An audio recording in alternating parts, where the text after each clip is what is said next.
Muy buenas tardes a todos ustedes. Otra vez aquí por la invitación que amablemente Gustavo me ha dirigido para hablar de estas cuestiones que tienen que ver con algunas, con lo que se trató en el curso de verano de Santo Domingo de la Calzada, ¿verdad?, sobre los ensayos materialistas. Además de agradecer a Gustavo la invitación, les agradezco a todos ustedes su presencia para escuchar lo que vayamos a decir. Que aquí, aunque parezca que hay mucho, voy a tratar de no leer casi nada. Lo que voy a intentar es explicarles qué es lo que yo he escrito en este documento. Más que nada, pues para que las ideas que trato de transmitir queden más claras, porque cuando se leen cuestiones de las que expresa Bueno en los ensayos materialistas, a veces se hace un poco arduo, ¿verdad? Y si te pones a leer esas cosas, pues uno se va también un poco del asunto. Lo que voy a tratar es de explicar lo que yo pongo aquí en unos pocos minutos, en los que necesite, que espero que no sean muchos. Bien. Como decía Gustavo hace un momento, Gustavo Bueno, podemos considerar este trabajo como continuación de los que estuvimos en Santo Domingo de la Calzada, unos como conferenciantes, otros como público, el mío en este caso.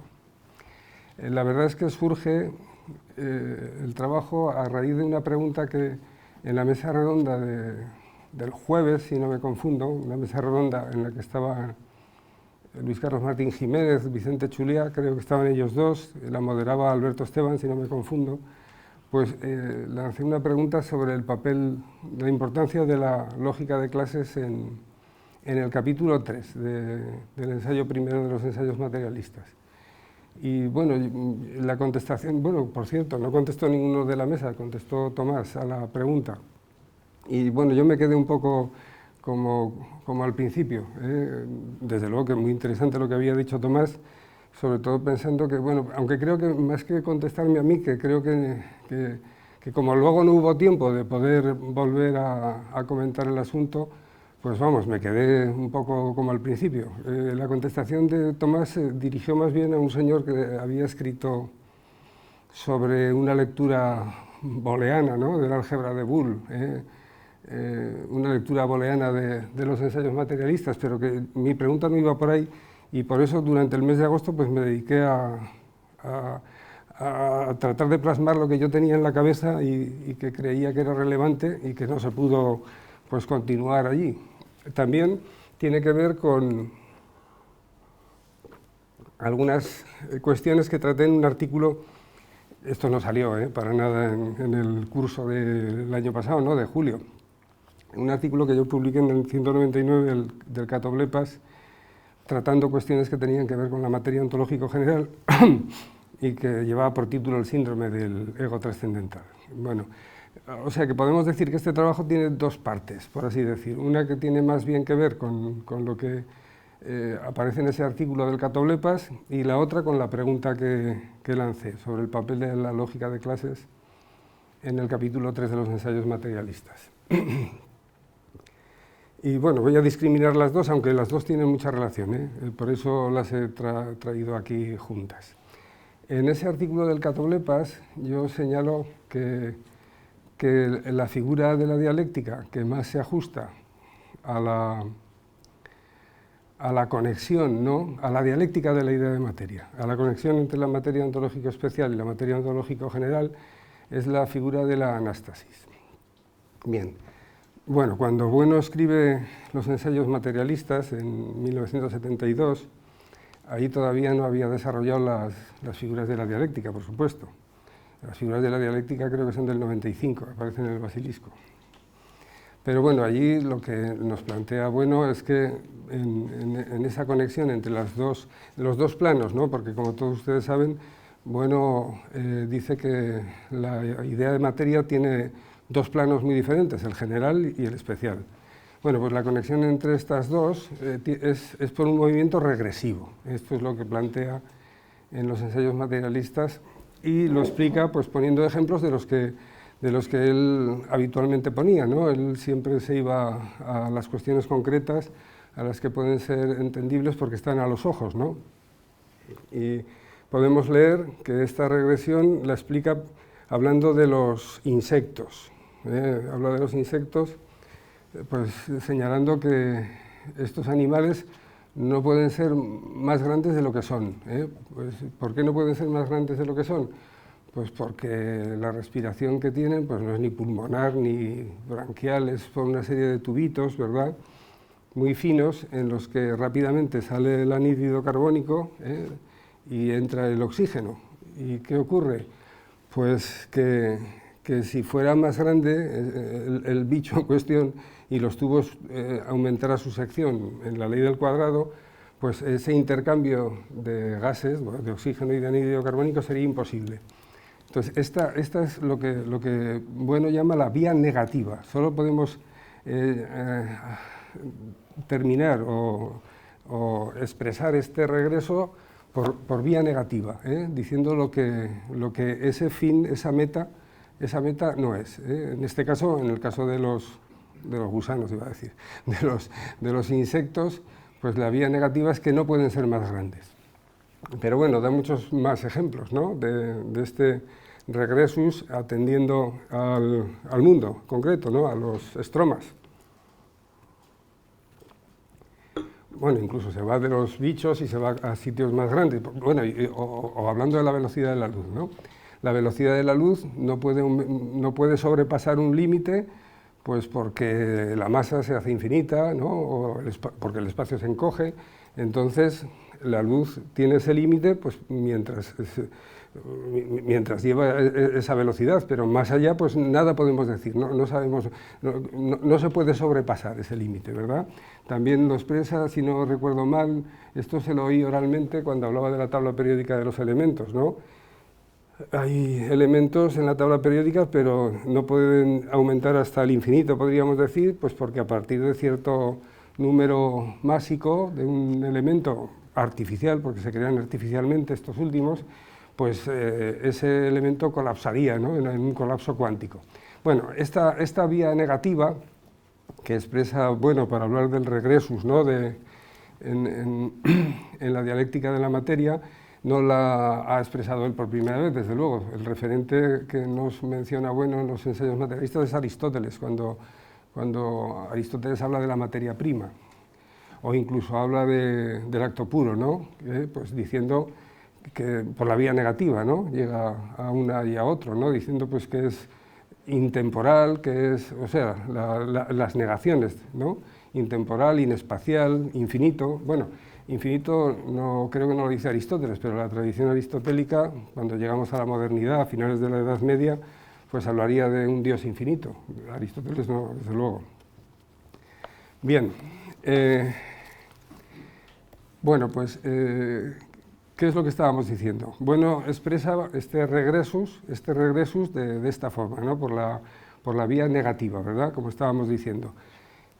Una vez que se expresa en el 95 cómo funciona esa dialéctica, cuáles son los movimientos de esa dialéctica, mediante 4 figuras y nada más que 4 figuras, pues yo aprovecho cuál es la que considero que se adecua a estas explicaciones que Bueno da en los ensayos materialistas. Entonces desechamos las progresivas, que son la metábasis y la catábasis, y también tenemos que desechar la catástasis, ¿no?, porque la catástasis implica un freno, un parón que no permitiría una marcha atrás cuando llegue al límite del regresus, que sí la tiene la anástasis. La anástasis, una vez que llega a ese límite revertido, ese regresivo, daría marcha atrás y tendría el movimiento adecuado a las explicaciones de Bueno. Bien. ¿Por qué se puede mover la anástasis en ese contexto, en el contexto de la materia ontológico especial? Pues podemos decir pues porque en el contexto de la materia ontológico especial es donde están las formas, donde están las materialidades, perdón, bórrenlo de formas. donde están las morfologías, ¿no? Donde están podríamos decir, los estromas que en ese movimiento anastático pues se destruyen, ¿no? Porque en ese regressus lo que hace, ese regressus lo que provoca es la destrucción, ¿no? de esas morfologías, y por eso tiene que parar en un momento determinado cuando deja de haber morfologías. Esas morfologías solo están en el contexto de la materia ontológico especial. El mismo Bueno señalará, separando estas dos ideas fundamentales, ¿no? Lo que es morfológico de lo que no lo es, y eso que no es morfológico es lo que no tiene formas, que son lo lisológico, ¿no? Podemos adecuar, ¿no? La explicación de Bueno de estos dos modos de entender lo que hay en el mundo, lo que tiene formas y lo que no, o sea, lo que es morfológico y lo que es lisológico, atendiendo precisamente a lo que estamos diciendo ahora, porque en la materia ontológico especial estarían los estromas, que son morfológicos, mientras que en la materia ontológico general, desde luego que no encontramos ninguna realidad de este tipo, y solo podríamos hablar de lisología en su contexto. Bien, otra cuestión añadida, ¿no? La posible circularidad, entonces, que se puede dar en el terreno de la materia, yo considero pues, que sería la circularidad propia de este movimiento dialéctico de la anástasis, una circularidad que llevaría al momento en el que desaparecen las morfologías, porque se han destruido, que es lo que hace esta dialéctica de la materia, y entonces ya no puede pasar más allá, no hay posibilidad de destrucción, porque lo lisológico ya no tiene formas. Por ejemplo, estas cosas que tienen forma, bueno, las calificaría, les daría el nombre de estromas, ¿no? Que ya los hemos mencionado, ¿no? Estroma, como todos ustedes saben, porque lo ha explicado Bueno, se ha dicho aquí y se habla mucho de ello en nuestro contexto, ¿verdad? Son una especie de tapices, ¿no? Yo creo que tapiz, por un lado, es bastante explicativo de lo que es un estroma, pero por otro lado, oscurece un tanto lo que estamos ahora tratando de explicar. Un estroma es una configuración, ¿no? Pues que podemos ver a los ojos, ¿no? Pues que tiene un entorno en el cual pues, puede relacionarse con otros estromas. Podemos pensar, yo qué sé, en cualquier animal, los hombres, cualquier cosa pues, que tenga forma, pues porque es primogenérica, ¿verdad? Y luego tiene un entorno que incluso ya no hay solo relaciones, sino que ahí podría haber hasta conexiones con otros estromas, ¿verdad? Y en el entorno del estroma, pues también lo podemos conocer, porque si lo rompemos, ¿no? Con una operación quirúrgica, pues sabemos perfectamente lo que tiene por dentro. Si hablamos de tapiz, pues bueno, nos entendemos muy bien, ¿no? lo que es un estroma, porque un tapiz tiene un anverso y un reverso, y esto nos permite entender, ¿no? Lo que es incluso la materia ontológica especial y la materia ontológico general, porque el anverso sería lo que vemos, ¿no? Nosotros vamos al Palacio de la Granja o a cualquier sitio, vemos un tapiz enorme y vemos las formas que están no dibujadas, sino construidas, ¿no? Con hilo, ¿verdad? Como todos ustedes saben. Y si damos la vuelta al tapiz, esas puntadas pues se han desdibujado totalmente. Aquí tendríamos una expresión muy interesante de lo que es lo morfológico y lo lisológico por detrás. El problema es que cuando nosotros tratamos con los estromas, no podemos mirar por detrás, solo podemos mirar su entorno, su contorno y su entorno. El estroma no admite esa vuelta para ver esa destrucción de las formas que implica el reverso o que implica la materia ontológico general. Es un poco como el famoso cuadro este de Flammarion, ¿no? Donde hay una apariencia falaz, el personaje que sale en ese mapa, la representación de ese mapa mundi, sale del mapa mundi para tocar el exterior. Bueno, pues pasa algo parecido, ¿no? con el estroma cuando lo entendemos como un tapiz, que no podemos tener acceso al reverso del tapiz, igual que no podemos tener acceso a la materia ontológico general. Bueno, A grandes rasgos, esta sería la primera parte. Supongo que me estoy dejando bastantes cosas, pero como les he dicho, prefería no agobiarles, ¿no? Pues con lo que hay escrito. Y ahora pues vamos a la segunda, que es quizá un poco más extensa, que tiene que ver con lo que les he señalado antes, ¿no? Con la relevancia o no de la lógica de clases en los ensayos materialistas, sobre todo en el capítulo tercero del primer ensayo, que lleva por título precisamente la materia ontológico general. Hombre, la lógica de clases no solo aparece en este capítulo, también está en otros posteriores, ¿no? y del segundo ensayo, pero sobre todo, bueno, se apoya en la materia ontológico general a lo largo de todo este capítulo.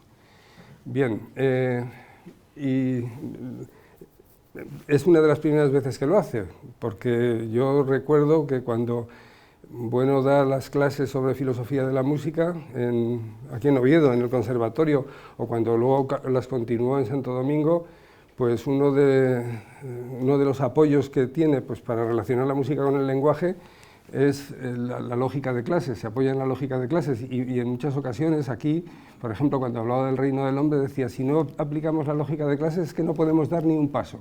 Y eso también lo ha dicho en otros muchos discursos, ¿no? La lógica de clases pues era un paso previo pues, para clarificar algunas cuestiones que luego había que traducir, ¿no? Desde un plano sintáctico a uno semántico. Esto es bastante importante, esto que estoy señalando ahora. En la filosofía del cine, que se ha publicado hace poco, yo también me apoyo en la lógica de clases para tratar de expresar las diferencias entre cine y lenguaje, entre cine y ciencia, cine y filosofía. Bueno, el caso es que siguiendo las pautas o la enseñanza de Bueno, pues cuando dice que si no empezamos por la lógica de clases no podemos dar un paso, pues eso es lo que me movió de entrada a hacer esa pregunta que, bueno, ya antes de ir al curso ya había hecho una releída a los ensayos materialistas y ya había visto pues algo de lo que ahora quiero transmitirles y que, bueno, después del curso pues me lié a escribirlo. Lo que pasa es que esto de estar en tantos frentes hace que aunque uno haya hecho las cosas hace tiempo, pues de entrada digas, tardes a presentarlas, ¿no? Tardes a presentarlas. Bueno, pues el segundo momento es el de la lógica de clases, el segundo apartado, ¿no? de esta charla que les estoy dando. Bien, las ideas fundamentales del materialismo filosófico son, igual que la materia ontológico general, son lisologismos. Esto lo ha expresado Bueno, son ideas que desde luego no son ideas metafísicas. La lógica de clases, por ejemplo, nos permite en algunos, de un modo, pues tratar de poner en coordinación las ideas del materialismo filosófico con ideas que no son del materialismo filosófico, pero que al expresarse estas como clases y expresar como clases también las de otros sistemas previos idealistas, pues nos permiten pues, tratar de entender el mecanismo, ¿no? el mecanismo de explicación de la visión del mundo de estas filosofías anteriores. Por ejemplo, en la metafísica presocrática nos propone Bueno para tratar para comprender cuál es el mecanismo de las ideas cardinales pues, de los distintos sistemas en la antigüedad, que sería lo que se refiere con el 1, son los sistemas de la antigüedad, con el 2 de la Edad Media y con el 3 de la Edad Moderna, pues las ideas del materialismo filosófico nos sirven para comprender las ideas que mueven esos sistemas filosóficos anteriores. ¿Qué estamos diciendo? ¿Que estamos hablando de lo mismo? No. Esto lo podemos decir porque estamos en el ámbito de la lógica de las clases, porque estamos tomando la materia ontológico general, que es MI, que es la especial, como clase, y el ego trascendental como clases. En el momento que dejamos de tener en consideración estas ideas como clases, esto ya no sirve para nada. Solo podemos asimilarlo teniendo en consideración que estamos viéndolas como clases. Y bueno, y esta es una de las ideas fundamentales que quiero transmitirles y que creo que es muy importante a la hora de leer los ensayos materialistas o a la hora de tratar de interpretarlos. Que no se discrimina muchas veces cuando están hablándose pues, de estas ideas, de estos términos, ¿no? Ego trascendental, materia ontológico general, no se discrimina cuando estamos hablando de clases de cuando estamos hablando de ideas propiamente dichas. Y bueno, luego también habría un paso diferente que a veces tampoco se discrimina con lo que es el mundo a los ojos, el mundo abstractabilis, ¿verdad? Y yo creo que es muy importante en todo momento saber de qué estamos hablando cada vez que estamos mencionando estas ideas. Cuando estamos leyendo directamente los ensayos materialistas, Bueno lo tiene clarísimo. Lo que pasa es que cuando se lee a Bueno, el que lo lee igual se pierde un poco. Lo ve borroso lo que no es borroso. Pero a veces cuando por ejemplo, al principio de este curso, ¿no? Cuando se hablaba de la igualdad en la conferencia de CAID, de la igualdad entre E y la materia ontológico general, yo creo que habría que puntualizar muy bien que ahí estamos hablando de clases, que no estamos hablando de las ideas del materialismo filosófico. Pero bueno, esta discriminación voy a tratar de clarificarla porque no es fácil, Pero sí, lo que quiero decir, con lo que quiero que se queden es que es muy importante eso, segregar lo que es una cosa y lo que es otra, porque si no, pues no nos enteramos muy bien de lo que estamos hablando. Bien, bueno, el capítulo 3, voy a ponerme el texto, el capítulo 3 lleva por título la materia ontológico general.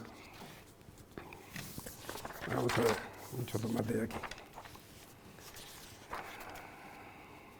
La materia ontológico general. Y yo titulo el apartado como la lógica de clases como recurso que permite referirse a la materia ontológico general.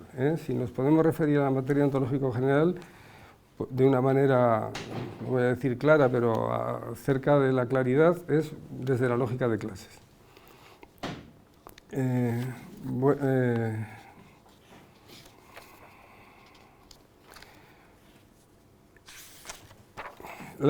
El primer postulado que nos presenta Bueno en este capítulo y que relaciona unas ideas con otras tenidas como clases,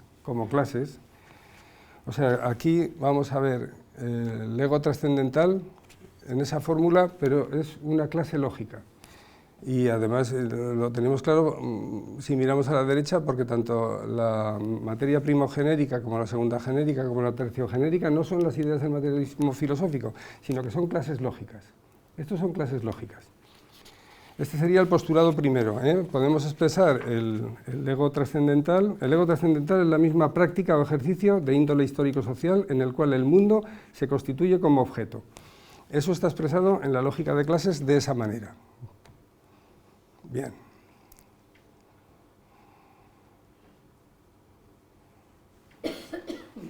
Bien, bueno, no quería leer mucho, pero hay cosas que sí que hay que leer, ¿no? Aquí decimos que para Bueno este es un postulado, el primero que considera en los ensayos. La unión de los tres géneros de materialidad define el mundo, define la materia ontológico especial. Y la fórmula puede resumirse así. Como es la unión de los tres géneros de materialidad, pues la fórmula la podemos expresar pues como está expresada aquí, ¿verdad? Es igual a m sub i, que es la materia ontológico especial. Bien, en los ensayos también se lee la fórmula E es igual a m, y ahí m, si consideramos m como una clase, entonces el ego trascendental sería igual a la materia ontológico general, pero desde luego que si lo consideramos como una clase, en el momento que traduzcamos la idea M como clase a la idea cardinal, pues entonces ya esa igualdad se rompe y además Bueno lo aclara y dice, entonces la materia es la ontológico especial. Solo podemos considerar esa igualdad en el ámbito de lo sintáctico, no de lo semántico, en el ámbito de la lógica de las clases, no en el ámbito de las ideas. Bien. Bueno, aquí es lo que explico, ¿no? Bueno, aquí explico lo que... El postulado 2 sería ese precisamente, ¿eh? Que es igual a la materia ontológico general. Yo creo que es aquí mismo donde dice que hay que considerarlo como especial, pero bueno, vamos, ya se lo he dicho de palabra, o sea que es igual. Aquí hago las puntualizaciones que les acabo de señalar, ¿no? La fórmula M unión M2 unión M3 define el mundo como una clase de clases, como una reunión de clases, algo que es compatible con la reducción de unas clases a otras. ¿Por qué podemos poner E igual a M a materia ontológico general? Pues bueno, lo hace en el dibujo de presentación de la charla de hoy, precisamente está la página donde se muestra ese reduccionismo de unas clases a otras, luego acudiendo pues, a particulares X, ¿no? Y a funciones de X que mediante la disyunción podemos señalar que la reducción puede ser absoluta. Entonces, al reducir las tres clases, M1, M2 y M3,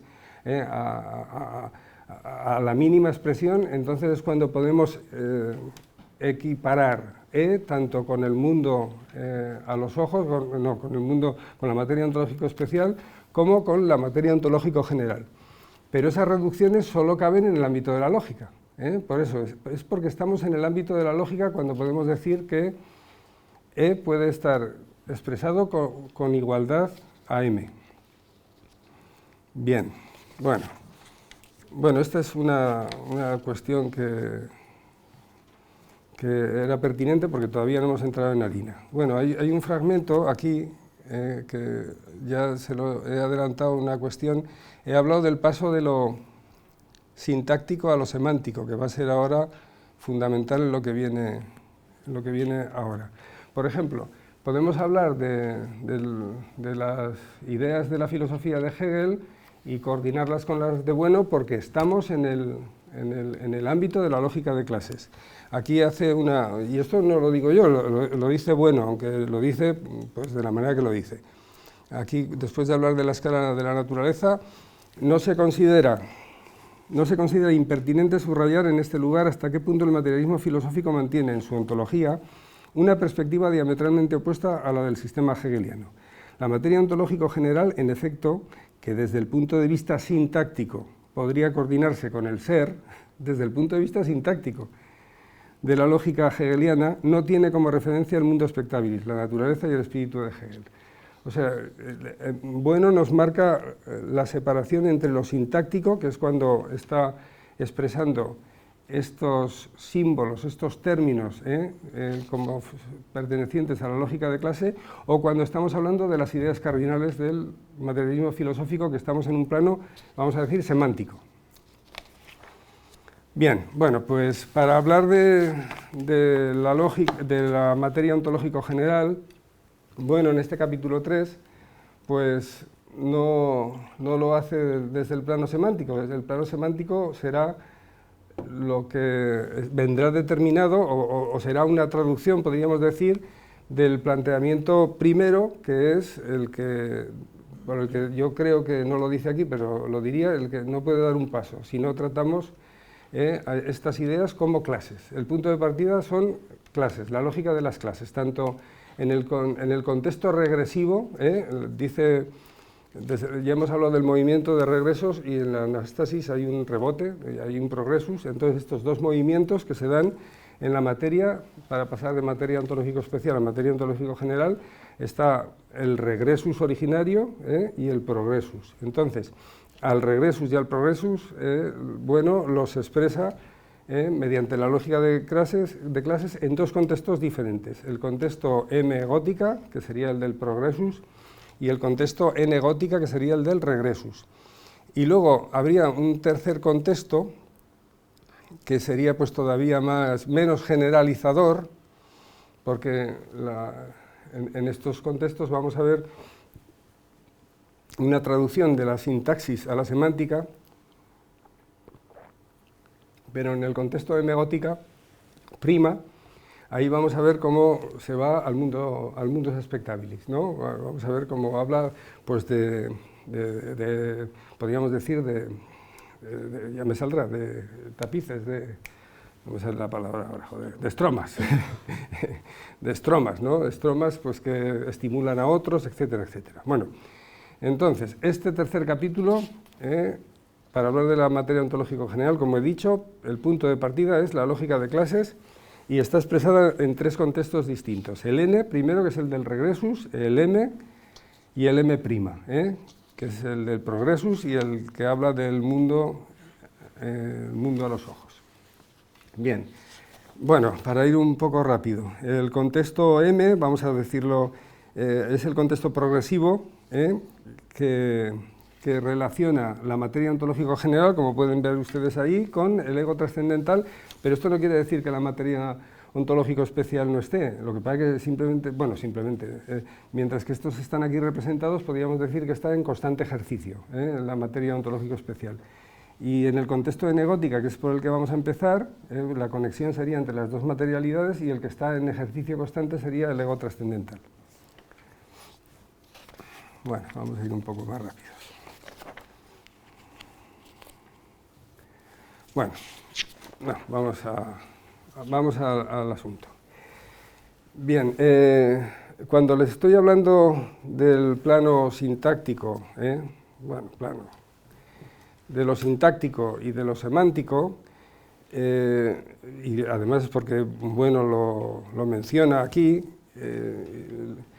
yo lo que ocurre, lo que considero es que Bueno ya tiene en la cabeza los ejes del plano nosiológico, del espacio nosiológico, y que lo puede aplicar porque estamos hablando en el ámbito de la lógica, sería muy difícil poder aplicar eso a las ideas, ¿no?, cardinales, sobre todo consideradas ontológicamente. Bueno, lo que está claro es que aquí estamos hablando de ontología, pero no podemos separar la nosiología en absoluto, es fundamental, y aquí vamos a entrar pues a saco, ¿no?, en la nosiología, porque la lectura que voy a hacer de estos contextos es la lectura hecha desde los ejes del espacio nosiológico, que además está justificado por lo que les acabo de decir y porque nada más publicarse los ensayos materialistas, al año siguiente, pues todos ustedes saben que Bueno tiene una beca de la Fundación Juan March y allí pues escribe lo que está publicado aquí, yo creo que lo que se ha publicado aquí en Oviedo, que es el Estatuto Nosiológico de las Ciencias Humanas. Esto es en el 73, o sea, en el 73 yo creo que Bueno ya tiene perfectamente pensados los ejes del espacio nosiológico, lo que pasa es que no les va a llamar así. Van a tener una conexión más con lo que hemos hablado antes de lo lingüístico, de lo sintáctico, porque les va a llamar ejes lingüísticos. Va a llamarles ejes lingüísticos y no va a haber grandes diferencias, con lo que luego se expresará en la teoría del cierre categorial muchos años después. Pero los ejes, el espacio nosiológico está perfectamente definido en el Estatuto de las Ciencias Humanas. Concretamente, vamos a decir concretamente. Bueno, el Estatuto luego se publicaría en el 76, aunque se desarrolla, pues un trabajo enorme, ¿verdad?, ciclópeo, y se publica en el 76. Bueno, pues concretamente en la sección tercera del capítulo segundo, la sección tercera se titula Nosiología analítica. Y el capítulo segundo, Conceptos fundamentales de la nosiología analítica. En el apartado 3 se titula, precisamente como les he dicho, lo que les he adelantado, Introducción de los tres ejes lingüísticos. Estábamos hablando de sintaxis antes, y de sus divisiones en nosiología. Bueno, pues estos tres ejes lingüísticos pues, se adecuan perfectamente a los ejes del espacio nosiológico. Lo que cambia un poco, cambia la terminología, pero mínimamente. Al eje sintáctico se le llama contexto sintáctico, al eje semántico relación semántica y al eje pragmático dimensión pragmática, o sea que estamos hablando de lo mismo. Bien, y para que veamos, ¿no?, las figuras nosiológicas lineales son, como hemos dicho, además de cómo se llaman los tres ejes, distinguimos 9 figuras, dice Bueno en el Estatuto, en la página 443, entre la 43 y la 44. 9 figuras, o tipos de pares formales o tipos de partes formales de las ciencias. Figuras o llamadas de esa otra forma. Las partes formales efectivas se realizan en algunos de estos tipos. de primer orden, a las que asignaremos las siguientes denominaciones. La primera, que sería del contexto sintáctico, de configuraciones. Las configuraciones son los términos de ahora. Proposiciones. Las proposiciones serían las relaciones. Operaciones, le estamos llamando igual. Referenciales, le estamos llamando igual. Conceptos, igual.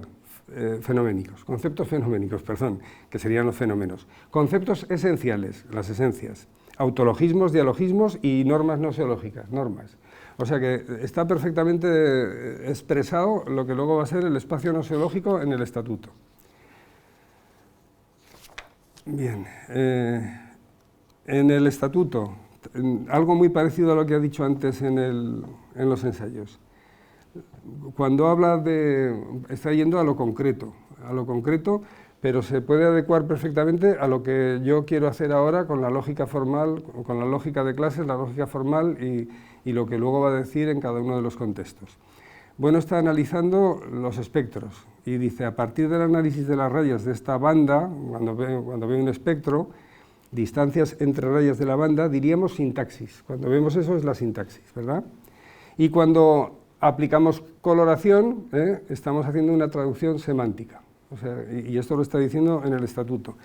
Es como si estuviéramos pasando del eje sintáctico al eje semántico, porque están totalmente involucrados y estamos hablando de lo mismo, lo que pasa que desde cada uno de los ejes.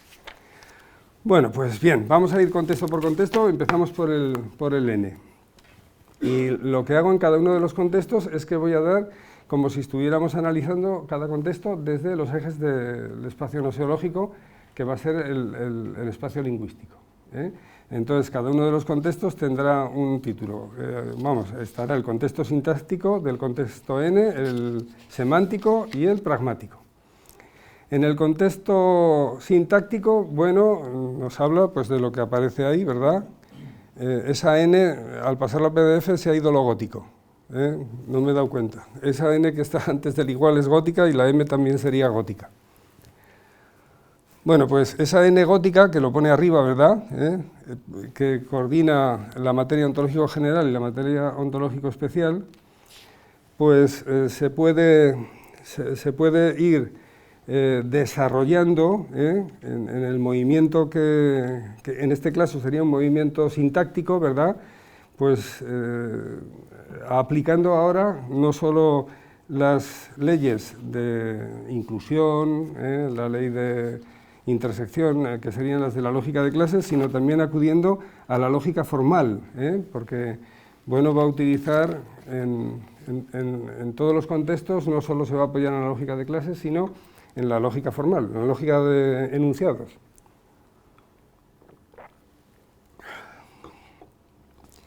Bueno, pues esta fórmula que tienen ahí, la M sub I, de la N que tendría que ser gótica, lo que expresa es que la materia ontológico especial está incluida en la materia ontológico general. Bueno, es en el regresus lo que estamos expresando, ¿no? En cuanto a idea término de un regresus, M, lo que va a decirnos es que la materia ontológico especial está incluida en la materia ontológico general.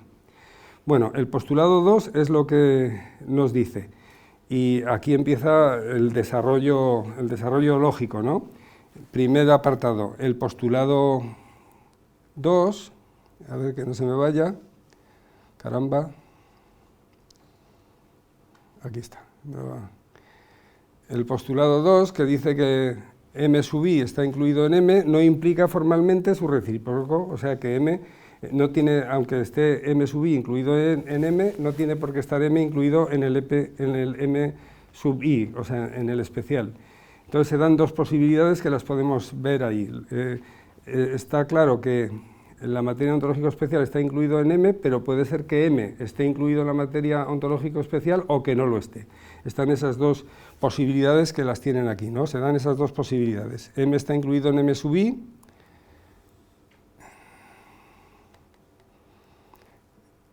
Caramba, esto lo ha cambiado. Y M puede ser que no esté incluida en M sub I. Al traducirlo a PDF han han actuado aquí los espíritus, o sea que no lo tienen, no está claro, pero bueno.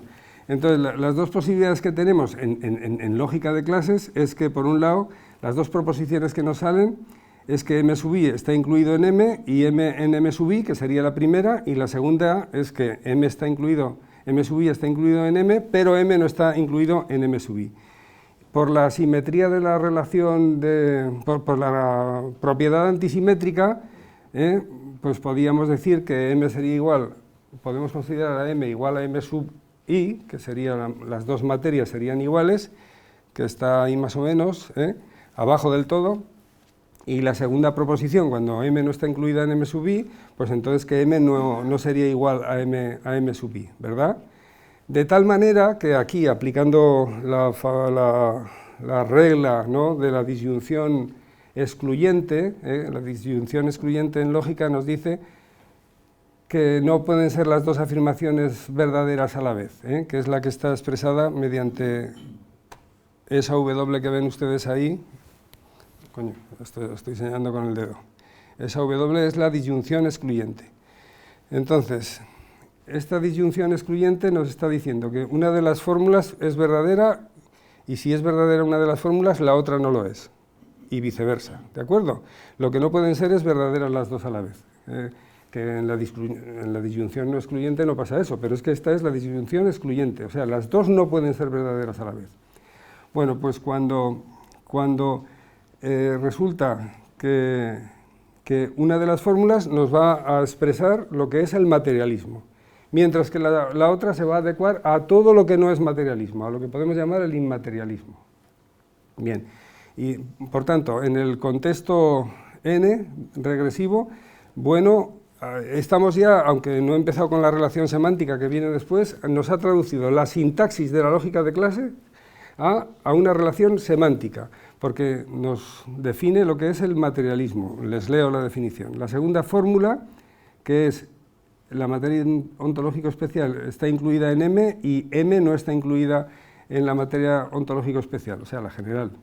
Entonces, la segunda, esta que les he leído después, corresponde a todo tipo de concepciones que, partiendo, desde luego, de la inmersión de los materiales mundanos en la materia ontológico general, m sub i, la materia ontológico especial está incluida en m, en la materia general, defienden la regresión real de la idea de materia y, por tanto, la tesis de que la materia ontológico general no puede considerarse como reducida a las materialidades cósmicas.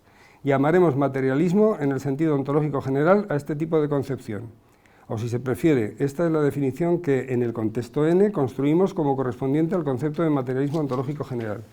Bien, sobre todo lo que yo les estoy tratando de expresar es que no podemos, tenemos que segregar, bueno, que separar perfectamente cuando estamos hablando de lógica, cuando estamos hablando de sintaxis, cuando estamos hablando de un plano sintáctico, a cuando estamos hablando de un plano semántico, y que si esto no se tiene en consideración a la hora de leer los ensayos materialistas, nos podemos armar un taco, y entonces la gente cuando escucha pues lo que tenga que decir el que esté haciendo la lectura o la interpretación que sea, pues no, pues considerará o verá el discurso borroso. Bien. Bueno, antes de terminar este contexto n gótica, ¿no?, que es el del regresus, pues ya hemos definido el materialismo, pero luego expresará otros diferentes modos de entender lo que no es el materialismo, ¿no?, como monismo, como inmaterialismo, por supuesto, porque va a ser el punto de partida del siguiente eje, el atomismo, el acosmismo, Bueno, esta traducción del plano sintáctico al semántico. Bueno, no voy a abundar mucho en esto. Bueno, el tercer eje sería el pragmático y desde luego que está presente. Lo que pasa es que no vamos a decir mucho de él, pero desde luego que las normas de la lógica van a ser las normas, ¿no?, del eje pragmático, o como lo llama Bueno en el estatuto, de la dimensión pragmática. Las operaciones que hacemos, las operaciones lógicas que se hacen, pues, y se repiten, son autologismos, desde luego, y para llegar a esas normas lógicas, pues se ha llegado a esas normas lógicas pues en diálogo, en dialogismos con otros autores. O sea que la dimensión pragmática está presente también aquí, ¿no? Bueno, pues igual que hemos hecho con el contexto N, vamos a hacer con el contexto M gótica, que es el contexto del progressus. Aquí, bueno, le dedica bastante más... Bueno, hay mucho más desarrollo. Esa M tendría que ser una M gótica, esa M que aparece ahí. Bien. Pero el mecanismo más o menos es el mismo, ¿no? Primero, el eje sintáctico, el contexto sintáctico, tira de funciones de... Sí, vamos... la conjunción, la disyunción, el condicional, pues tienen unos valores de verdad. La disyunción que antes les he señalado tiene otros valores de verdad, pero hay una función, creo que son 14 los valores de verdad diferentes que tiene, pues la posibilidad de unir dos proposiciones o enunciados, ¿no? Pues una de esas 14 es la llamada función de Sheffer. La función de Sheffer que a Bueno pues, le viene mejor que ninguna pues, para tratar de expresar lo que nos quiere decir en este contexto progresivo de la materia ontológico general. Y a partir de la función de Sheffer, que viene a decir que los valores de verdad de la conjunción es que la conjunción para ser verdadera tienen que ser las dos cosas que une verdaderas. Bueno, pues la función de Sheffer es todo lo contrario. Siempre será verdad, menos cuando los dos son verdaderos. Cuando las dos proposiciones, los dos enunciados que une esa función son verdaderas, la función es falsa. Entonces, pues teniendo en cuenta todas las posibilidades que hay, bueno, nos da 8 posibilidades con la función de Sheffer. Las 4 posibilidades que serían pues, las dos afirmadas, separadas por la función, que sería la 1, que está en la otra página, y cuando se van negando, pues primero la de la izquierda, primero se niega la de la izquierda, luego se niega la de la derecha, luego se niegan las dos. Y las otras 4 sería cuando negamos todo lo que niegan en bloque, ¿de acuerdo? Las negaciones no tenía posibilidad de escribirlas tal y como están en los ensayos y entonces he tenido que utilizar otra nomenclatura, pero bueno, es esta especie de guión con una cedillita así a la derecha es el símbolo del negador. El Bueno utiliza una raya por encima para negar la proposición. Bien, para que luego a partir de esta sintaxis, ¿no? De esta sintaxis que la lógica de clases nos permite estas maniobras tan interesantes, ¿no?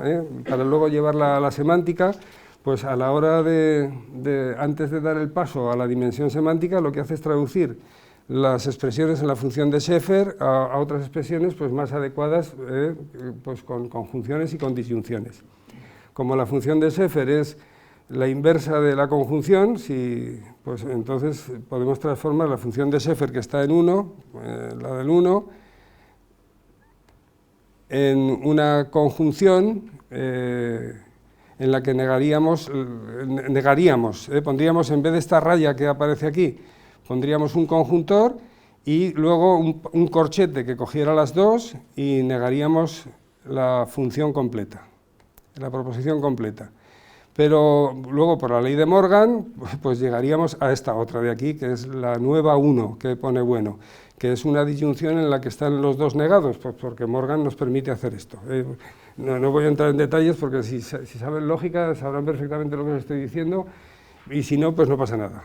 Pero Bueno va a traducir esa función de Sheffer en la posibilidad de que ocurra que el ego trascendental esté incluido en la materia o que la materia no esté incluido o que la materia esté incluida. Y así nos va a dar las 8 posibilidades, y no hay más que 8, para relacionar lo que es que el ego trascendental esté incluido en la materia o que la materia esté incluida en el ego trascendental.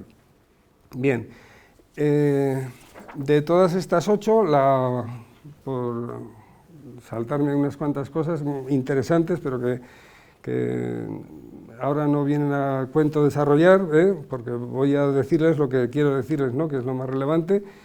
Se queda Bueno con la quinta, porque la fórmula quinta es la más adecuada al materialismo filosófico, que es la que tienen ustedes ahí en el número 5. El ego trascendental está incluido en M y M está incluido en el ego trascendental, que como pueden percatarse es la misma del punto de partida, por si aplicamos la ley de antisimetría, si una cosa está incluida en la otra y la otra en la una, pues entonces la una y la otra son iguales. Ego trascendental y materia ontológico general pues son la misma cosa, que es lo que habíamos señalado antes. Bien, bueno, aquí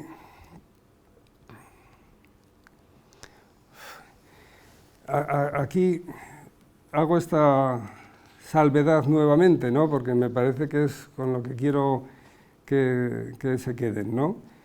Que no cabe confundir esa expresión que expresaría el ego trascendental, la unión de los tres géneros de materialidad, con la expresión de los tres géneros de materialidad entre esas llavecitas y con comas en medio.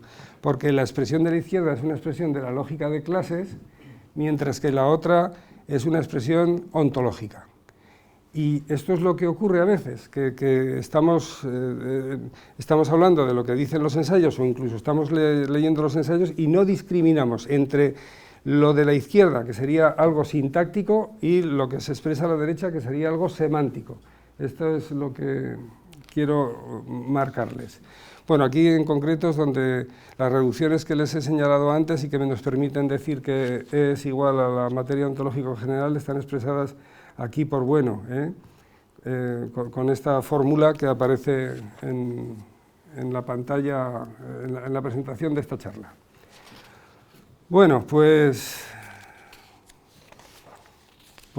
ya casi estoy acabando porque lo más importante casi ya se lo he dicho. La fórmula que caracteriza las relaciones entre materialismo y inmaterialismo sería esta fórmula que tenemos aquí. A ver si, ahí está, a ver si está bien puesta ahora. Vamos a ver, si E no está incluida en la materia ontológico general, puede pasar eso, o que M está incluido en E. Pues esta expresión no puede ser verdadera si la otra es verdadera, porque como ven ustedes tenemos en medio una W que es la disyunción excluyente. Cuando E está incluida en la materia ontológico general y no ocurre que la materia ontológico general esté incluido en E, hemos traducido esa sintaxis, esa expresión de la lógica de clases, a la ontología. En la primera, la de la izquierda, estaríamos hablando de inmaterialismo y en la derecha de materialismo. Siguiendo con la traducción de lo sintáctico a lo semántico, luego, bueno, pues va a desarrollar estas fórmulas y como la materia ontológica general la podemos poner, al ser igual que la materia ontológico especial, en la lógica de clases como expresión de las distintas materialidades, entonces tendremos estas fórmulas que hay aquí, ¿no? Que expresarán distintas idealidades, vamos a decir, ¿no? Formas de materialidades. Yo creo que Tomás les llamó estromas, yo todavía no les llamaría estromas. A las I sub 1, I sub 2, I sub 3, yo creo que ya las mencionaste como estromas, pero yo creo que todavía no podríamos llamarles como tales. Y a M1, M2 y M3, que su expresión nos permitirá hablar de las distintas formas de idealismo y de materialismo. Bueno, aquí ya estamos en la relación semántica. Son los valores, lo que se llaman los valores. Yo creo que los mencionaste como estromas, pero bueno, que no va a ningún sitio. Estos valores que emanan de esta traducción que he señalado, ¿no? de expresar la materia ontológico general como con los tres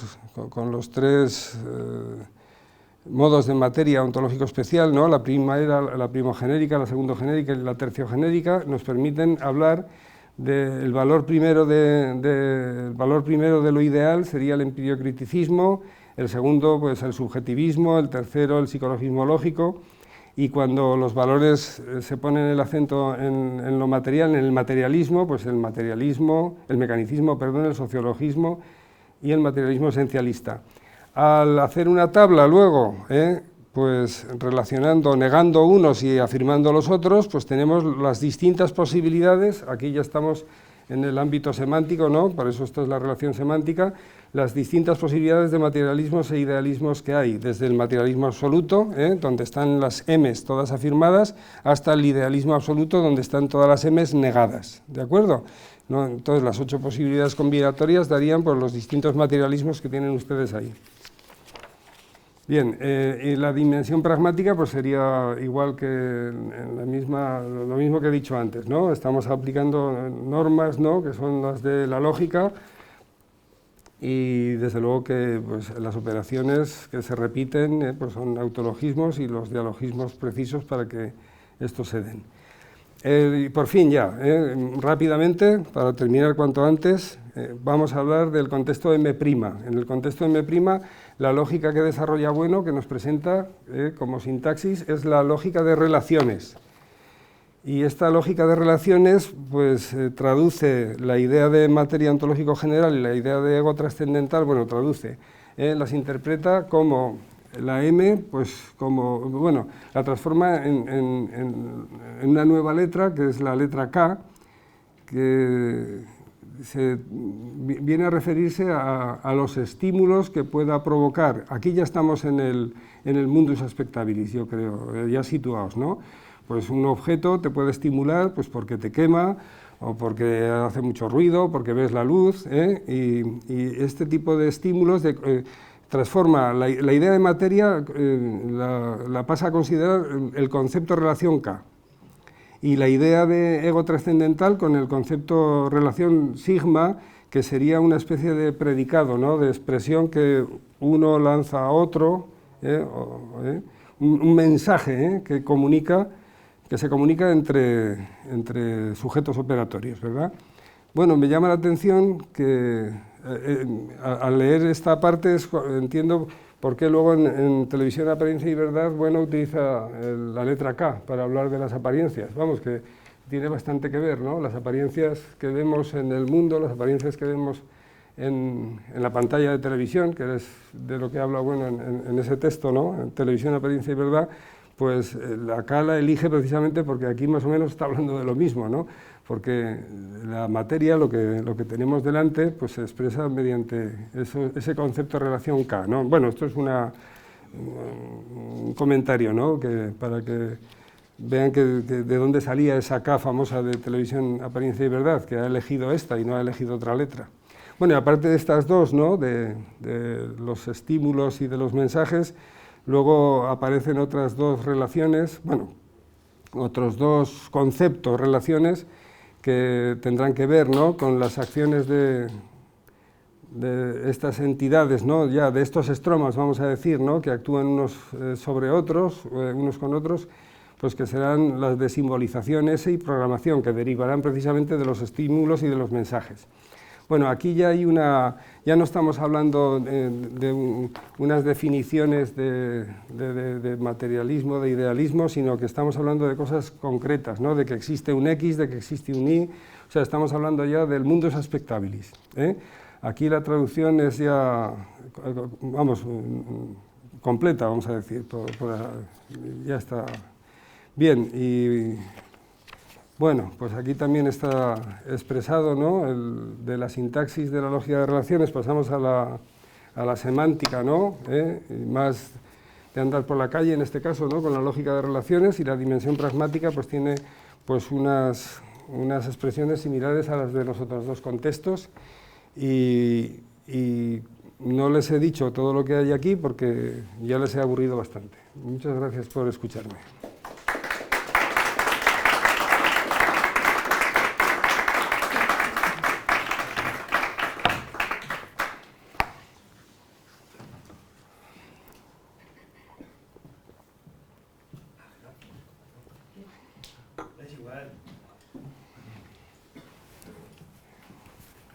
Pues primero te voy a felicitar y después te voy a zumbar.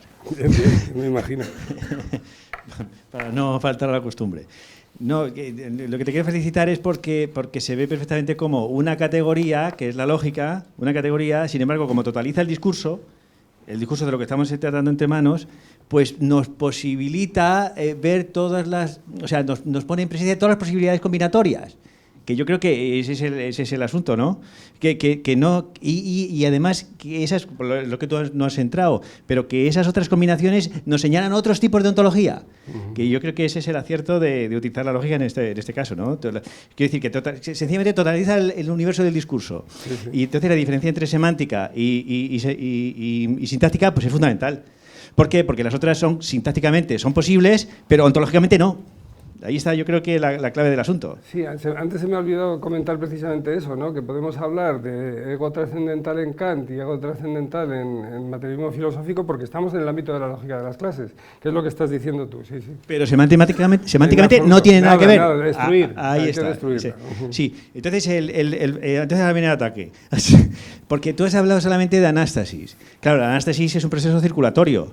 Porque la anástasis llega a un regresus donde aparecen las contradicciones.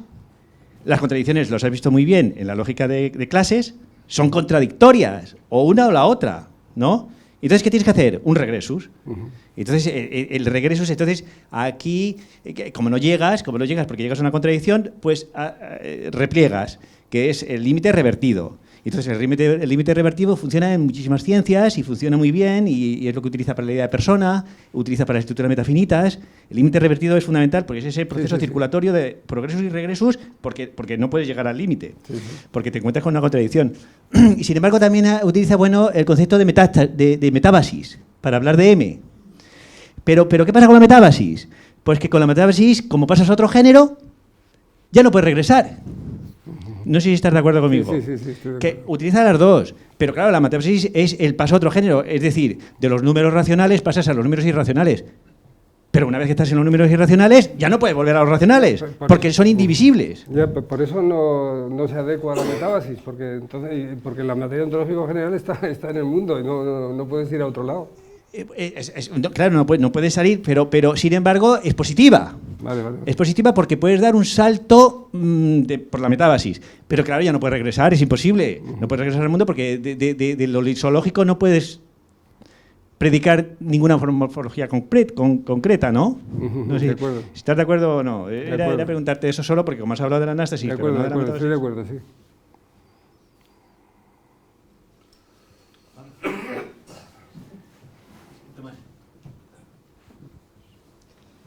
Bueno, muy bien. Vamos a tratar de... A ver, que yo he anotado aquí también unas cuantas cosas. Con toda paciencia. Bueno, vamos a ver.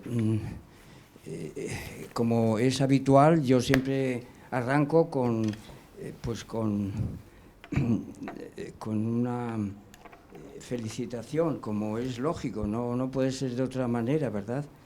En la medida pues en la que todo lo que sea leer la obra de don Gustavo, muy concretamente en este caso esta, pero no nos olvidemos de esta. Esta es la otra obra completamente necesaria. ¿Qué pasa, Carlos? Que no se te oye. Bueno, hombre, había que echar mano de estas obras porque voy a leer un pequeño fragmento de este libro que nos remite a los ensayos materialistas para, en todo caso, entrar en discusión sobre la aportación o el estatuto de la lógica de clases al materialismo filosófico, ¿verdad? Porque yo no comparto tu tesis general, vamos, esta es tal y como lo he apreciado yo. Pero aquí viene la felicitación porque gracias a estas interpretaciones, lecturas, pues estamos sustantivando la obra de don Gustavo. Yo en ese sentido, pues, no tengo más que decir que eso. Entonces, vamos a empezar por ahí, claro. Según te he entendido, y luego te voy a hacer alguna pregunta, claro. Según yo he entendido, pues para ti la lógica de clases, pues viene, pues eso, tiene, podríamos decir, ¿verdad? Tiene una naturaleza esencial, es absolutamente determinante a la ontología de don Gustavo. Sin embargo, en ese mismo capítulo 3, yo tengo localizados unas cuantas referencias de don Gustavo, donde considera que la lógica de clases es un artificio. Sí, sí, estoy de acuerdo. Total artificio. Totalmente. Y que, por tanto, para hacer filosofía uno no puede quedarse ahí. Esto, bueno, vamos a ver, el asunto del artificio, pues, bueno, varias páginas que las tengo señaladas aquí, y que las puedo sencillamente recuperar, ¿verdad? Vamos a ver, lectura, bueno, no, son dos referencias, es capítulo 3, capítulo 3, ¿por qué no lo he anotado aquí? Caramba, capítulo 3, bueno, hay dos referencias muy claras, que yo las había anotado, así, página 88, ya lo encontré, no sé por qué, donde lo dice con toda claridad, que no tiene naturaleza, o dicho con otro lenguaje, que no tiene un factor determinante, sino integrante. Hemos de entender la lógica de clases como un integrante, que facilita muchas posibilidades, combinaciones, como he oído yo aquí, muy bien, eso estoy completamente de acuerdo con ello, ¿verdad? Pero en la página 88, ¿dónde tengo las gafas ahora? Qué desastre. En la página 88, 86, 87, 88, pues viene a decir algo así que el texto es muy largo, pero leo: sin duda esto no puede aceptarse literalmente, pero estos ajustes son el precio de toda formulación. O sea, que él mismo se da cuenta que está pagando un tributo al uso de la lógica de clases. Hay que tener en cuenta que él estaba muy familiarizado con la lógica, porque acababa de prepararse a oposiciones a la lógica, ¿no? Y yo, como alumno suyo en aquella época, pues me acuerdo perfectamente la importancia que le daba, claro, sencillamente por su propia biografía, ¿verdad? Otra referencia al artificio, 106, página 106, verás, 120, 106, tampoco voy a leer toda la referencia, pero página 106, y dice don Gustavo, ¿verdad? Dice, por lo demás, el tipo de función que correspondería a la idea de materialismo no sería el de una función booleana, porque la idea de materialismo filosófico puede tomar más valores que los booleanos, esto es, y que por tanto no se solapa, no es determinante, es integrante exclusivamente, porque el materialismo filosófico necesita de otros componentes fundamentales, ¿verdad? Contiene acoplada ciertamente una función booleana, eso sí, podríamos decir, ¿no? Traducido esto, pues sí, está acoplada a la lógica de clases porque él la ha utilizado, pero la función es de índole diferente, es una función ideal. Claro, aquí ya entramos en el tercer género de materiales, ¿verdad? Una función cuyos valores son ideas filosóficas, Su forma lógica es la de una función proposicional. Vamos, o sea que esto... Y entonces ahora vamos a poner dos ejemplos, para que los aquí presentes y los que conecten contigo, pues tengan esto en cuenta. Verás, el primer ejemplo, a propósito de algo que has hecho muy bien, a mi juicio, y es partir de la metafísica presocrática, cuando nos has puesto ahí las tres combinaciones posibles, ¿verdad? Pues referida a la Edad Media, claro, precisamente la estructura de la Edad Media, pues ofrece precisamente una fórmula la fórmula del inmaterialismo, en tanto en cuanto M está incluido en E. Pero si tú no traduces eso a a las ideas filosóficas, no se entiende. ¿Qué es Dios? Y entonces, claro, lo que dice Santo Tomás es que el mundo está incluido en la materia y todo ello está incluido en Dios. Si te quedas en la lógica de clase no te enteras, estás perdido. Tienes que ir precisamente pues, a Santo Tomás, leerlo y entonces pues tener esto en cuenta.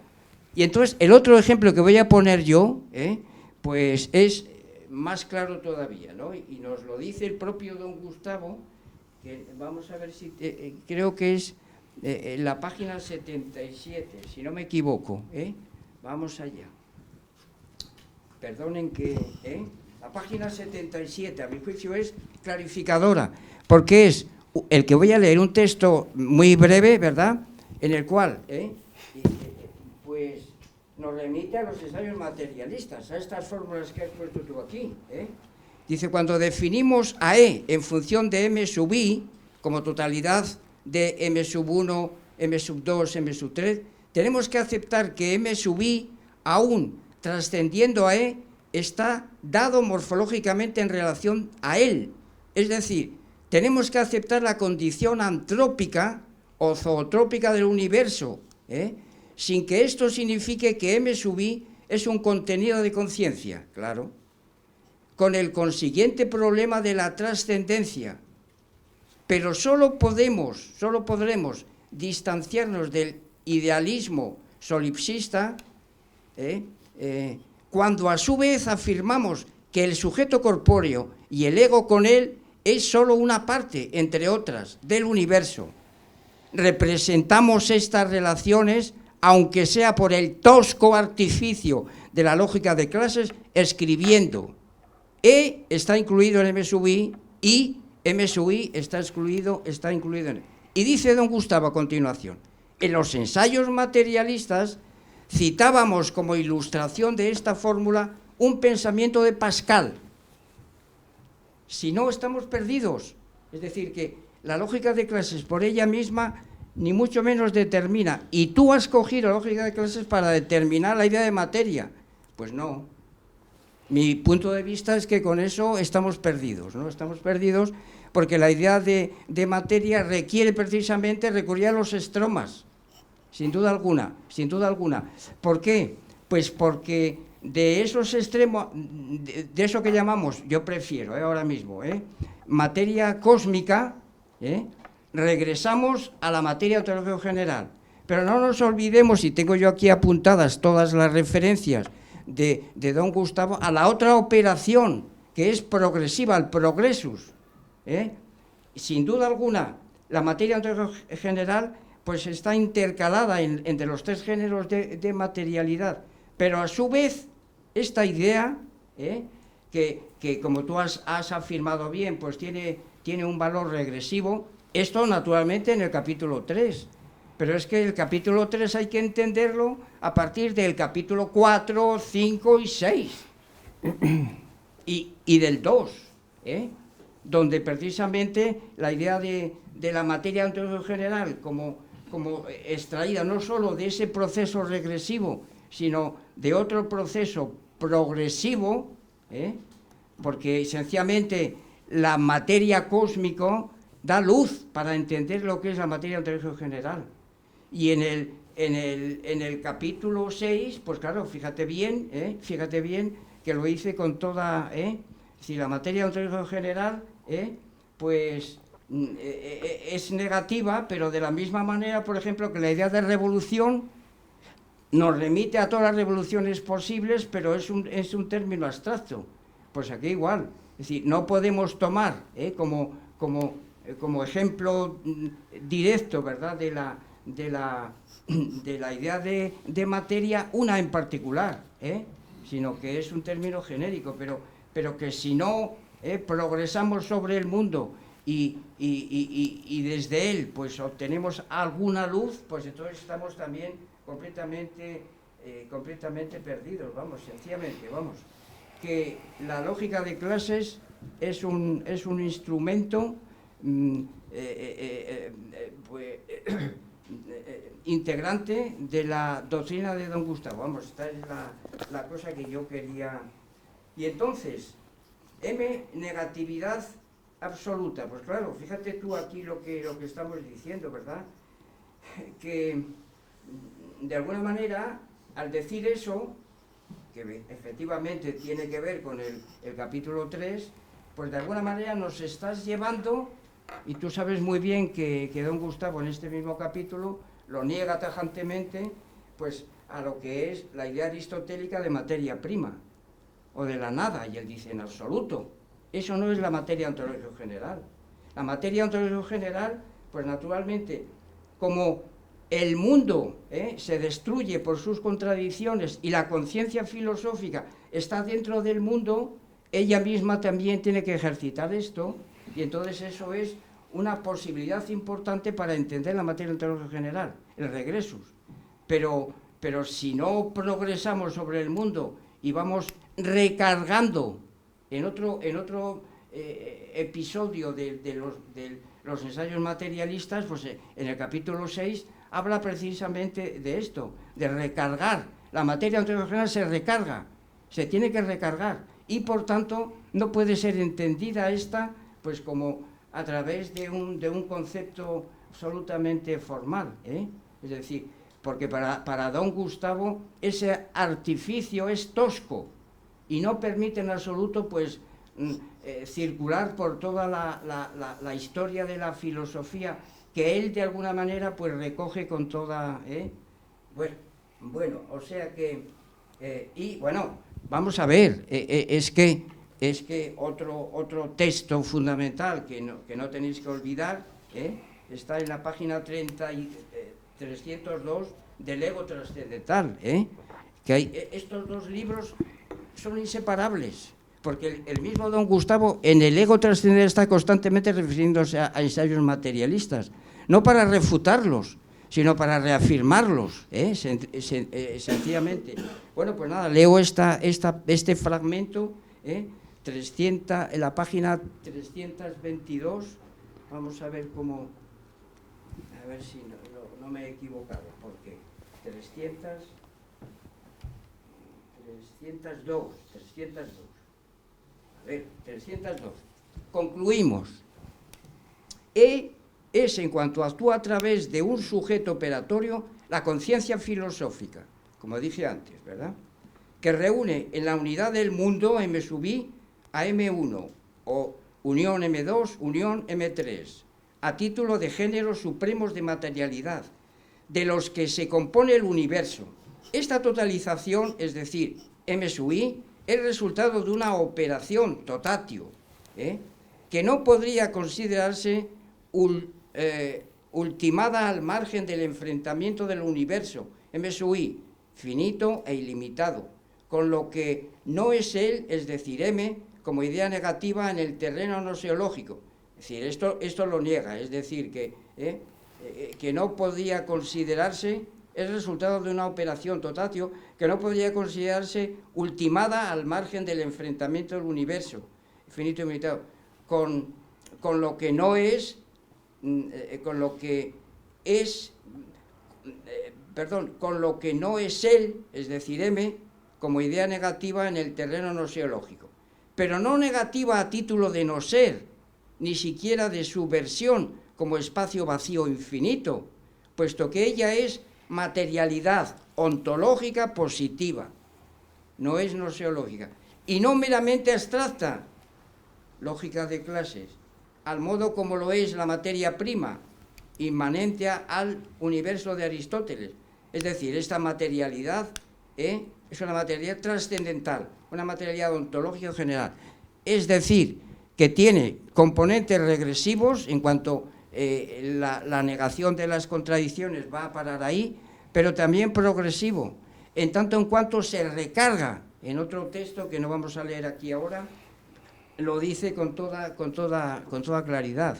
De manera que, bueno, pues esto, ¿no? Es decir, que la materia ontológica general, vista desde la lógica de clases, pues puede ser un artificio, vamos, en una palabra. No nos dice nada. Como no tengamos en cuenta, dentro de los ensayos materialistas, el capítulo 4, 5 y 6, bueno, y el segundo ensayo, donde también tengo una cantidad de textos escogidos, donde donde se está continuamente hablando de este recargo, de esta función de la materia ontológica general, ¿verdad? Si no se tiene en cuenta eso, y no se tiene en cuenta el ego trascendental, pues entonces no nos enteramos muy bien de lo que es la materia ontológica general, ¿verdad? De manera que yo diría lo siguiente, ¿verdad? Tenemos estos dos libros de don Gustavo, y está al alcance de todos los que lo queramos leer. Tú, por supuesto, has hecho tu aportación, ¿no? Y no digo que no hayas tenido aciertos, pero que se tienen que cruzar y bueno, en defensa de la circularidad, ¿no? Porque si no hacemos rotar la ontología general y la ontología especial, y nos detenemos solo en la ontología especial, es decir, en la materia cósmica, pues yo remito, pues yo qué sé, al capítulo 4, esa tabla de correspondencias entre la ontología general y la ontología especial.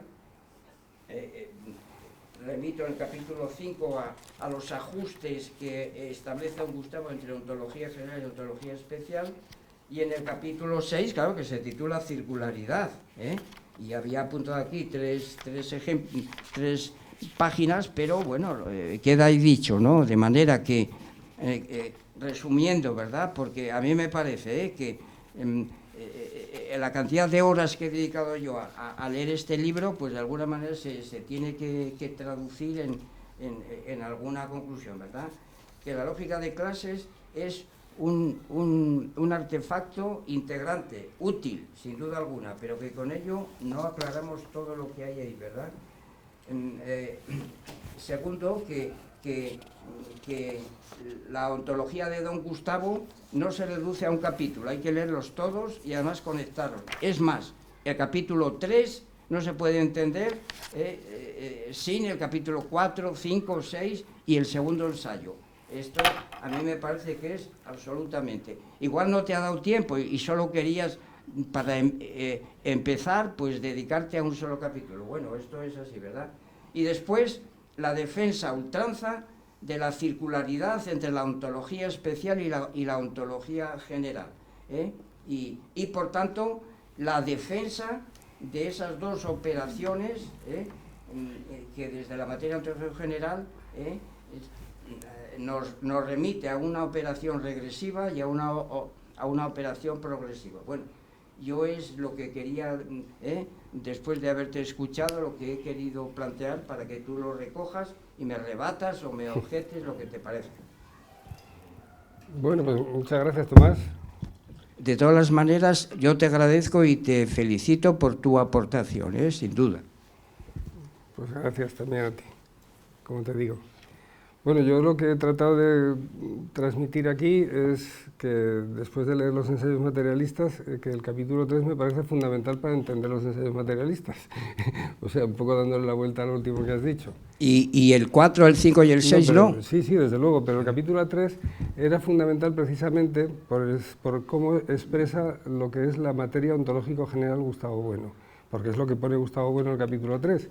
Para expresar lo que es la materia ontológico general, lo que hace es aprovechar el artificio, desde luego, porque es un artificio, igual que los términos son artificios también, de la lógica de clases. Y después de utilizar la lógica de clases como sintaxis, que es lo que he tratado de explicar aquí, desde luego que tiene que pasar a la semántica, pues eso es fundamental. No estoy definiendo el materialismo, yo no he definido el materialismo desde la lógica de clases, ¿no? El materialismo está definido luego cuando pasamos del contexto sintáctico al contexto semántico. Pero vamos, además que lo dice el propio Bueno, la lógica de clases es un artificio, lo dicen en todos los sitios, eso, y estoy totalmente de acuerdo contigo, pero también es un artificio que en este caso es fundamental, porque si no, no puede pasar, no puede expresar lo que sea la materia ontológico general para luego decir las cosas que dice al pasarlo al plano de lo semántico. Y es lo que hace Bueno, si no es lo que yo digo, es lo que hace Bueno. Vale, pero eso nosotros lo leemos y lo podemos reinterpretar. Bueno, pero es una... Claro, y entonces yo tengo que decirte que una reinterpretación a partir del capítulo 3 pues es más, Bueno.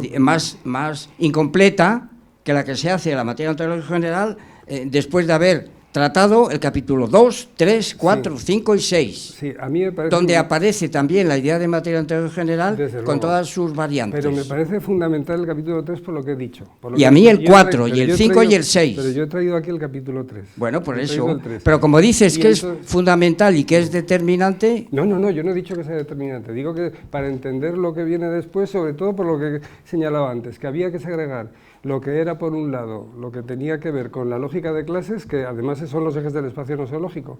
Cuando habla de lógica de clases, cuando habla de lo que son las ideas de la ontología y cuando habla de lo que es el mundo expectabilis. Porque en muchos casos, en todas las explicaciones que he oído, y por eso yo creía que era necesario clarificar lo que he venido a decir ahora, se desdibujan esos ámbitos. Se desdibujan de una manera que yo creo que el personal, cuando lo escucha, no se entera de qué está hablando. mutatis La gente. mutandis, de la misma manera que sin el capítulo 3 no puedes entender el 4, 5 y 6, sin el capítulo 6 tampoco entiendes el capítulo 3. Estoy de acuerdo, pero yo solo he venido a traer aquí la importancia del capítulo 3. Bueno, Tomás, pero es que era lo que he venido yo a decir aquí. No he venido a decir las otras cosas. Tomás, perdona. Me Ya lo sé, sí, ya lo reconocerás sé, lo entiendo, que lo has entiendo, hecho lo entiendo, una apreciación, a mi juicio, pues incompleta, podríamos decir, pues sesgada hacia una concepción de la materia ontológica general que a mí no me parece en absoluto adecuada. Claro, esto es lo que te he dicho, vamos, sin duda alguna. Que tú puedes mantenerlo, que puedes tener más razón que yo, igual. Yo no te voy a decir que no, en absoluto.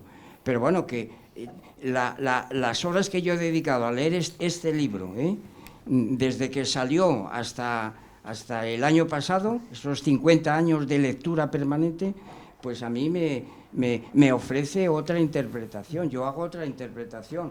Y como estamos en un lugar donde tenemos que contrastar adecuadamente estas reinterpretaciones, por eso lo hago, Hombre, a mí me hubiera sido mucho más cómodo callarme la boca o decir un par por de... supuesto. Pero yo he querido, a mí me ha parecido que tengo la obligación, yo y todos los que leamos este libro, de ofrecer la interpretación que nos parece adecuada.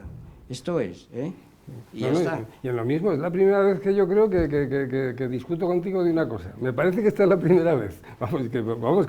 Que tenemos dos puntos de vista diferentes. Pues claro que sí, porque hemos coincidido en muchas cosas. Claro. Tú lo sabes muy bien y claro, por supuesto, pues ahora discrepamos, pues muy bien, bendita discrepancia, lo cual quiere decir que la escuela está viva y que tenemos esas diferencias, pues, tendremos que fundamentarlas, tanto yo como tú, claro, tanto tú como yo, ya está, nada más.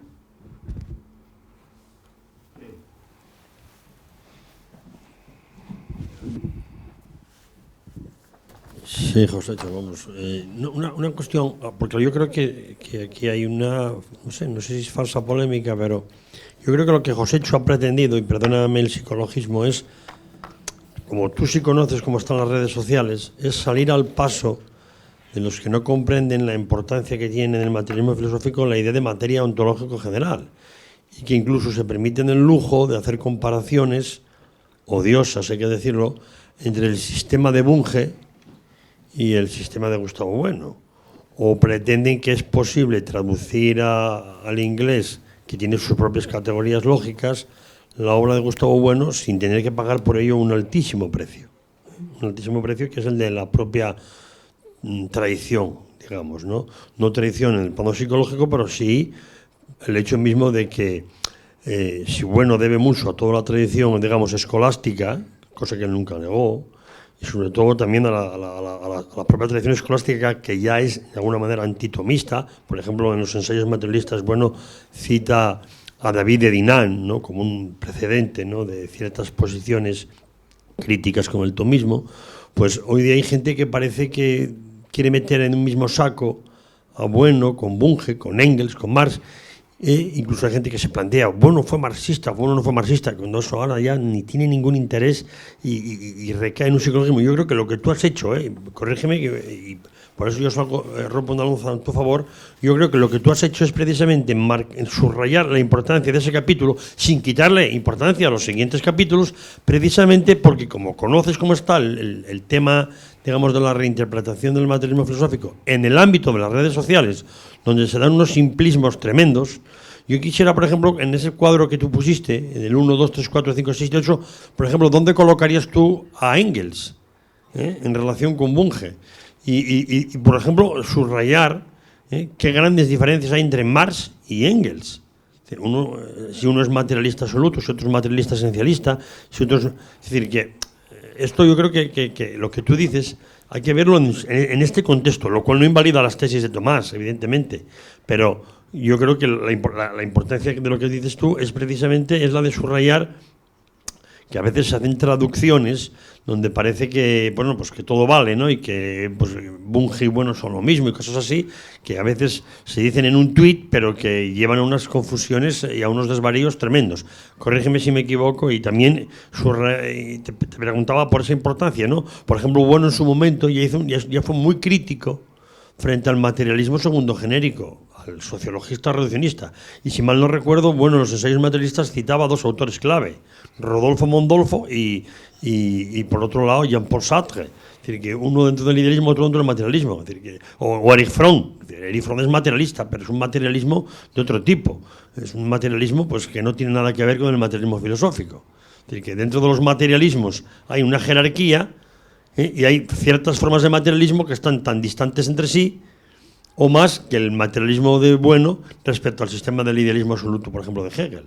Entonces, creo que eso es importante subrayarlo porque ahora está habiendo una serie de polémicas en redes sociales donde se mezcla todo con todo y eso no creo que beneficie para nada la comprensión de estas dos grandes obras que evidentemente son los ensayos materialistas y el ego trascendental, donde bueno tiene razón Tomás, no se refuta a sí mismo, lo que hace es complementar. Y además, yo lo dije también en su momento, bueno escribe este tercer ensayo que es el ego trascendental, precisamente teniendo en cuenta la derivación de la llamada fenomenología en los últimos años. No digo nombres propios. Simplemente era subrayar esto. Bueno, muchas gracias, Miguel Ángel. La verdad es que lo que dices que puede ser que yo tenga en mente, pues no lo tenía en mente, pero se adecua perfectamente, porque lo que pretendo... Lo que he pretendido plasmar aquí o presentaros aquí, yo no he querido salirme en absoluto del sistema. Esto, alguno puede pensar que sí, que yo estoy haciendo aquí una lectura fuera pero vamos, yo por lo menos lo intento. Yo por lo menos intento decir las cosas que digo pues de las horas de estudio que también meto, que son bastantes. Y desde luego que todos los filósofos de la tradición se pueden clasificar en las 8 fórmulas, por esto es lo bueno que tiene, ¿no? Esa abstracción de la lógica de clases y la abstracción luego de las operaciones de la lógica formal, ¿no? Todos los podemos clasificar ahí, porque como ha dicho Bueno muchas veces, y ya lo he dicho aquí antes, no podemos dar un paso si no partimos en muchos casos, no voy a decir en todos, de la lógica. Porque la lógica aclara y nos permite hacer precisamente eso, colocar a la gente en su sitio, para luego, destruirla, desde luego, pero primero vamos a ver qué está diciendo, y ese es el instrumento de la lógica de clases, para eso nos sirve, y eso con todos los filósofos y con todos los sistemas, que es lo que presentan las lecturas presocráticas. Bueno, eso, gracias, Miguel Ángel.